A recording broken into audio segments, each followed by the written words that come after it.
It's time for another quick take, ladies and gentlemen. Novak Djokovic has been stunned at Indian Wells. He lost to the number 109th ranked player in the world, Taro Daniel, in straight sets. First time playing since losing at the Australian Open after missing some time with the elbow surgery. Novak Djokovic has been bounced in the second round at Indian Wells. So I'm going to get into this match. But as indicated in the title, I feel like there are some bigger fish to fry here, some bigger questions to answer, or at the very least, some bigger questions to ask. Because to be completely honest, I feel like I have more questions about Novak Djokovic right now than answers. But I'm going to make sure at the very least that all of the questions surrounding Djokovic will at least be asked in this video. Not sure if I can answer all of them, but they're going to be asked. That's what's most important. So when it comes to the match itself, this was a very simple match, almost like rudimentary in nature. There was very little tactics, very little point construction. It was two players whose main concern was getting the ball in the court. Simple as that. One player was having success in doing that. The other player was not having success in doing that. It was Djokovic who was really struggling just to keep the ball in play. Djokovic made 58 unforced errors in this match to Taro Daniel's 35. And a lot of those errors were backhand errors, 32 of them. And, Djokovic, that's the worst I've ever seen him hit his backhand. I have never seen, what is probably the best backhand in the world. I have never seen it hit that poorly. So, really stunning to watch. That's all I can say. A lot of credit to Daniel. He's a really good athlete, and he's very, very steady. You need to be playing well to qualify for Masters 1000s. It's not easy to qualify for Masters 1000s. So congratulations to Daniel. And he did play well. He did play steady. He's, like I said, he is a good athlete, but generally it's going to take a lot more to beat Novak Djokovic than to just be steady. Daniel was pretty much giving himself as much margin as you can possibly give yourself. He was hitting mostly balls down the middle of the court. That's where he was playing balls, and Novak Djokovic was just missing. That's it. So with that being said, I think, as I said at the top, I want to ask some larger questions. And all of these questions will be concerned with the overarching question, can Novak Djokovic return to his greatness? Or not can he? He definitely can. Will he? Let's start with rust. Is it possible that, this was just a matter of Novak Djokovic not playing a lot of matches in the last 6 months, not playing any matches for the last 2 months? He hasn't played since the Australian Open. Could it be a matter of rust? Maybe, probably not. At least probably not, in its entirety. Rust definitely exists. There's some merit to it. You saw Roger Federer last year lose to Tommy Haas in the first round or the second round if he had a bye. But in his first match in Stuttgart, after skipping the clay court season, he lost to Tommy Haas. Why did he lose? Probably rust. But at the same time, you look at players like Nadal, like Del Potro. Unfortunately, they often have to come back after, long layoffs, long reprieves due to injury. And you don't often see them upset early, first, second round. You don't often see them come back and win tournaments, although Nadal has done that a few times, I believe. I think he's won Rio a couple times coming back from injury. Generally, though, you don't see them lose early. Players of Djokovic's caliber generally come back, and they're able to beat players of Taro Daniel's caliber.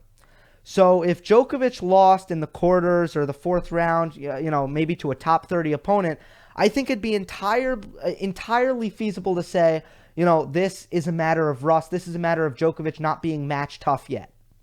That would be entirely fair. But to lose to a player who's slightly outside the top 100, I don't think, I don't think it's acceptable to say or to write it off as rust. Just not enough there. You can't entirely write this off as a matter of rust. So probably part of it, but definitely not all of it. And we'll see, as I move down this list here, I think a lot of these things will be the same answer. Part of it, but not all of it. Let's go to mental. What I'm seeing from Djokovic, and his psyche and his mental game, something that's sometimes hard to read into because you can't crawl into a player's brain. And one of my most criticized videos was after Djokovic lost to Kyrgios at Miami. And I said, his body language isn't right. There's something going wrong in his head. And I felt like I got flack from a lot of the people who saw that video saying, that's not it. Kyrgios just beat him. Djokovic is fine. How would you know if he's, how could you criticize him for his body language? I don't know what to say. There was definitely problems with Djokovic's psyche in 2017. I thought by now he will have had that sorted out. I really did think that. Remember, I picked Djokovic to, finish this year, I believe, world number 4 before the Australian Open. I still have him as my way too early pick to win the U.S. Open. He should be able to resolve this stuff, the issues that he's having. But in this match, I still saw long periods of time where I see an emotionless, listless, almost, a Djokovic without a spirit, a spiritless Djokovic. Now, I can't say the whole match you got nothing from Djokovic because at the end of the second set, he fired himself up. We saw some emotion, some positive emotion. At the beginning of the third set, we saw a lot of negative emotion. I think that's okay. I want emotional Novak Djokovic. I think that's who he is as a person. I think he's an emotional person. So, and I think he's a competitive person, as pretty much all tennis players are. So I want to see that come out. I'm still seeing long periods of time where that's not coming out. Giving up at the end of matches. I can now say I've seen Djokovic give up at the end of 2 matches. Dominic Thiem at the French last year and now in this match. Once Djokovic was 4-1 down, he gave up. He didn't, he just wasn't competing anymore. He wasn't, chasing every ball down that he could have. And clearly he had resigned to losing the match. And it's just not something I'm used to seeing out of Djokovic. Not something that anyone's used to seeing out of Djokovic. We're not talking about Bernard Tomic here. We're not talking about Nick Kyrgios here. This is Novak Djokovic. This is not a guy who gives up. This is a fighter, generally. But now I can say twice, Djokovic has given up at the end of matches. I don't know what's going on with that. Then the third thing, obviously very important in tennis, we talk about it a lot, confidence. Confidence could tie back to rust. I think they're related. You need to draw your confidence from somewhere. It doesn't just come out of thin air. It comes from winning matches. It comes from, putting in hard work on the practice court, in the training room. That's where you get your confidence from. And tennis is particularly hard because you don't have teammates. Everything needs to come from yourself. It's not like soccer or football where you can have a teammate, set you up for an easy goal and all of a sudden you're confident again. It brings you out of a slump, brings you out of a rut. You don't get that in tennis, so it's difficult. So maybe Djokovic, just because he has nothing to grasp onto in the last 6 months, no source of confidence. Maybe that's why he's on the court and he's not confident. Because clearly, when you make as many errors as Djokovic did, you are really just lacking in confidence. You're not feeling, you're not striking the ball with any conviction. You're just hoping the ball goes in. And when you're hoping the ball goes in, instead of knowing the ball is going to go in, or expecting the ball to go in is really the right way to put it, that's when the errors start to pile up. Clearly, Djokovic isn't confident. How concerning is that for Djokovic? I don't know, because like I said, more questions than answers. This is a case where I'm just going to tell you, I'm not really sure what to think here. I'm going to compare him to Nadal. Nadal, if you read his book, or if you know him, not that I know him, but if you get to know him based on what he's put out there, Nadal's not a confident person. He's an insecure person. What Nadal needs to do is when he takes the court, he needs to almost initiate a sort of alter ego, a different Nadal, a confident Nadal. And that's, when it comes to all of the rituals, that's part of what he does. He transforms himself into someone he isn't on the tennis court. And he really needs to work hard to be confident. But Djokovic is a confident person as far as I know. Dancing, cracking jokes, having a big personality, being bold with the things that he's willing to speak up about, which Nadal is too. But Djokovic is seemingly a very confident person. So for him, I feel like confidence has come much easier for Djokovic. In fact, I feel like Djokovic, I would classify him as a confident player. I would. I feel like Djokovic is generally a very confident player. So for him to lose confidence means a lot more to me than Nadal losing confidence. Because Nadal has worked through that time and time again. And he's prone to it, but we know he always overcomes that. Djokovic, I've never really seen him, last year we saw this. But I've never really seen Djokovic work through a lack of confidence so far. Now, I think he will, by the way. I don't think, confidence doesn't, or a lack of confidence, some people have a problem with confidence chronically. Like I said, that's not Novak Djokovic, but it's nearly always something that you should be able to overcome. But that's an area where it's surprising to see, and I don't know what will come of it, but that's certainly a problem. Let's talk about his fitness. Let's talk about his health. So when Djokovic said last year after Wimbledon that he's been dealing with an elbow injury for the better part of a year and a half, 2 years, that was almost like an aha moment. And it was kind of like, okay, erase all the things we've been talking about with his mental game and all of that. It must have been his elbow. Period. End of story. Must have been his elbow. And now we're starting to see that that's probably not the case. Djokovic's elbow seemed fine in this. In the Australian Open, it wasn't there yet. But Djokovic didn't have elbow problems in this match. But he did have problems with physicality. I mentioned shot tolerance, or if I didn't use the term shot tolerance, I mentioned earlier that Taro Daniel was able to play more shots than Djokovic. He had a higher shot tolerance. He was willing to play more balls than Djokovic per rally, and that was what really won him the match, which is crazy to say because shot tolerance is really what made Novak Djokovic so great, especially in 2011, 2012, 2013. Shot tolerance is part of Djokovic's game, a huge part of Djokovic's game. And it comes from fitness. It also comes from confidence. These things are all related. Djokovic, when he played, these animalistic rallies, Djokovic's mindset was, I am more fit than you. I will not miss before you. And you will fold first. I can play more balls than you. I can go all day. You cannot go all day. That was Djokovic's mindset. That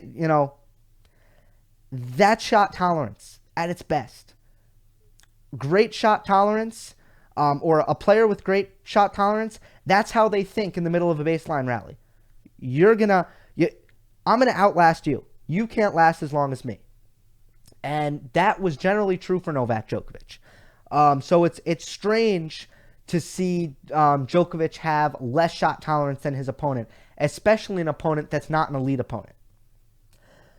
The question is, at 30 years of age, is Novak Djokovic no longer an elite athlete? It's a possibility, right? I'd say Nadal has declined in his ability to cover the court, in his movement. Federer has declined mostly in his endurance, Probably a little bit in court coverage, not as much. But I'd say both of those players, Federer and Nadal, they've both declined athletically. Why have they been able to continue to win? For Federer, I believe it's his offensive prowess. For Nadal, it's a part of his physicality. And Nadal's still a great athlete, just not what he used to be. It's a part of his physicality that will never go away, his strength. He's got a weapon in that forehand, that is special and that he can always rely on. And I don't care if Nadal is 36 years old, he'll still have a big forehand.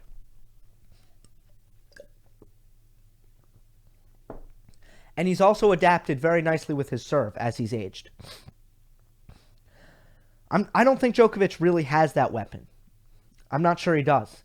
Part of his weaponry, and his backhand's great, but his backhand in itself comes from, it's a shot that he can finish a rally with. His backhand down the line specifically, a fantastic shot, one of the best shots in tennis. But Djokovic needs to position himself well for that shot. The backhand isn't such a huge weapon like Nadal's forehand that he can do damage with it from anywhere on the court. It's not that kind of shot. So the question is Novak Djokovic no longer an elite athlete? Maybe. Can Djokovic still win if he is no longer an elite athlete? Maybe not, right? Federer and Nadal, probably yes. Djokovic, maybe less so. Maybe he relies on elite athleticism, and a player who relies on that heavily may not age as well. Which is why, by the way, Federer has aged better than Nadal. Nadal relies on it more heavily. Murray really relies on it. Murray needs to be an elite athlete. Murray does not have the weapons from the ground. His serve, he can serve big, but not big enough. Murray relies on his movement heavily. Djokovic relies on his movement heavily. Nadal relies on his movement, still has a massive weapon in his forehand. There's the difference, in my opinion. And, I'm really going off the rails, off the hook here. But I feel like these are necessary conversations to have when it comes to Novak Djokovic's career as a whole. Okay. These next two will be a little bit more micro and a little bit quicker. Racket change. Djokovic supposedly has changed his racket, gone a little bit lighter and a little bit longer. Maybe we can write this one off as this goes back to confidence. Maybe Djokovic didn't have confidence in his equipment. Would he have admitted that? He did not. I watched his post-game press conference. He did not talk about the racket change, or at least in the highlights I watched, he didn't talk about the racket change. I didn't see the full press conference. Anyway, would Djokovic have said something? Probably not. It's really frowned upon to blame your equipment as a tennis player.